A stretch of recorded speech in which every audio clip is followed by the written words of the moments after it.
Have you ever had a feeling, a quiet knowing, an inner knowing that there is something more waiting for you?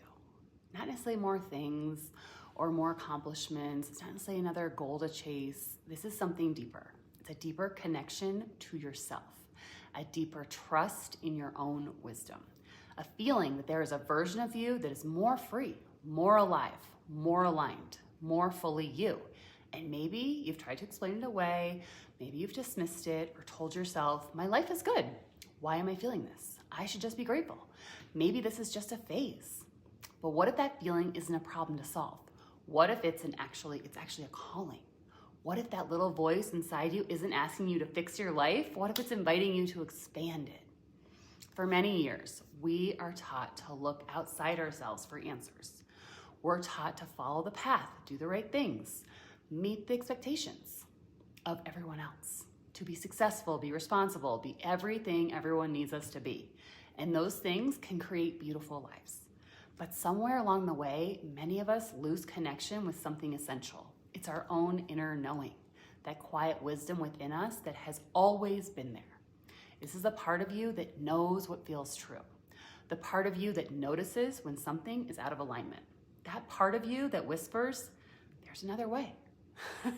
I believe there is something powerful that happens when a woman stops abandoning herself, when she stops ignoring the messages her own soul is sending her, when she begins listening inward instead of searching outward, because your intuition is not random. Your desires are not random. Those dreams, they're happening for a reason. So the things that keeps pulling your heart towards something, these are invitations, they're information. They are a part of you becoming. The challenge is that many of us have learned to distrust ourselves. We trust the opinions of others more than our own voice. We trust what is practical more than what feels meaningful. We trust what makes sense on paper versus what's in our heart. But your soul doesn't always speak through logic. Sometimes it speaks through curiosity, longing. And we can't always explain things away because sometimes it doesn't actually make sense in the moment. So I just want to be clear. Creating a life you love doesn't mean abandoning the life you have. It doesn't mean you need to quit everything tomorrow. It doesn't mean you need to reinvent yourself. It means beginning to listen, to slow down, be present, to notice, beginning to ask, what is my soul asking of me in this season? What is my spirit asking? What wants to emerge through me? What would I choose if I truly, completely trusted myself? Because I believe we all have an inner wisdom, a deeper part of ourselves that knows. And when we reconnect with that part of ourselves, something changes. We stop forcing, we stop chasing, we stop trying to prove our worth. And we begin creating from a place of alignment, from love, from possibility, from trust.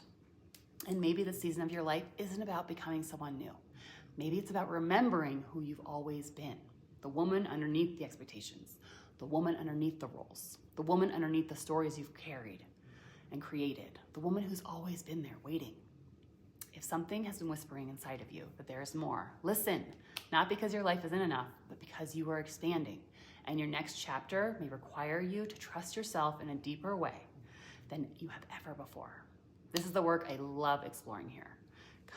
It's this like expanding, remembering into what's possible and consciously creating what feels deeply aligned with who you are. And this is always possible for you. So I'll see you in the next video. Thank you for being here with me.